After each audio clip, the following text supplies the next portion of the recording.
Hello, is that Canon guy again? Hello. Thought I'd show you my setup for doing wildlife photography. Here is a 300mm f4 lens with a 1.4 teleconverter on a 7D camera body. So that's my setup. It's basically the ideal wildlife photography lens, really.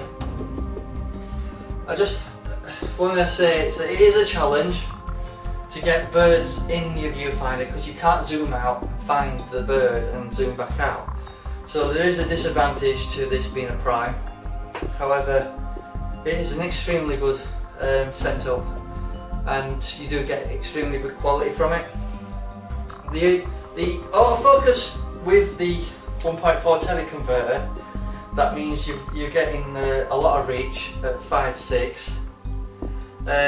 It is a really good setup. The only disadvantage I've noticed is the autofocus isn't brilliant.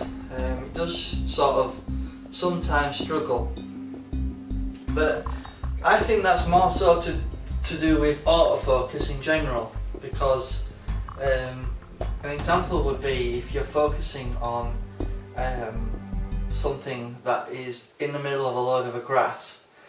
I noticed it has trouble trying to figure out what part of the image you're trying to actually focus on. But I think that's a problem with autofocus on the lens, more rather than the autofocus not being very good.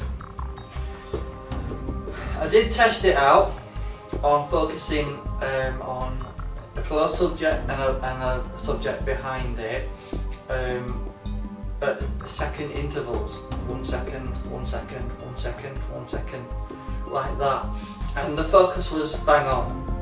It just struggled when you try to focus on maybe a squirrel in a tree with lots of branches all over the place. It does struggle, but I think that's probably more so to do with autofocus. So under that circumstance I had to switch to manual to try and get my image. Otherwise I would have lost a great shot. And there has been a few occasions when that's happened, where I've been shooting my subject and it's having trouble focusing. I've had to go, oh bollocks, and then just basically go to the manual focusing dial, do it myself and get the image. So I've got some good images recently using this combination, which is a 7D, which is 1.6 crop, 1.4 teleconverter on the 300mm lens.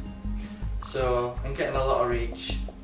Sometimes I need more reach, and there's other times when I need a damn sight less reach. An example of that was, and I couldn't believe my luck, is I was in local park and a squirrel came up to me and it was literally a metre away from me and I couldn't focus on it, and I'm thinking, oh my god, that's a brilliant shot, and I can't focus on the damn thing. And then obviously it ran away eventually and I lost that brilliant shot. So sometimes having a big lens,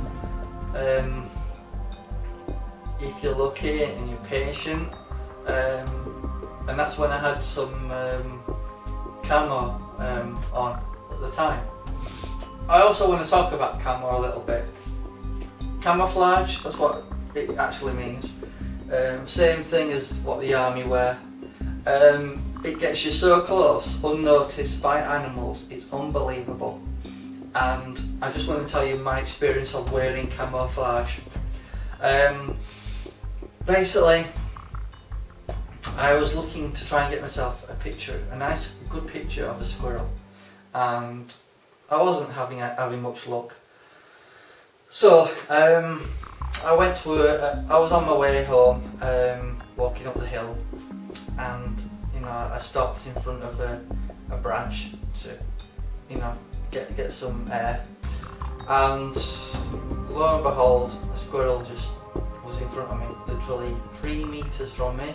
I had my 300 lens on without my teleconverter, and I got a full frame picture.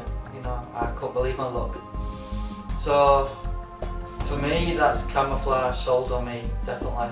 I seem to get so much closer to subjects wearing camouflage than I do if I'm wearing something like this, you know. So if you do go out and about trying to take pictures of wildlife, wear some camouflage, it certainly helps. And thank you for watching again. Bye bye.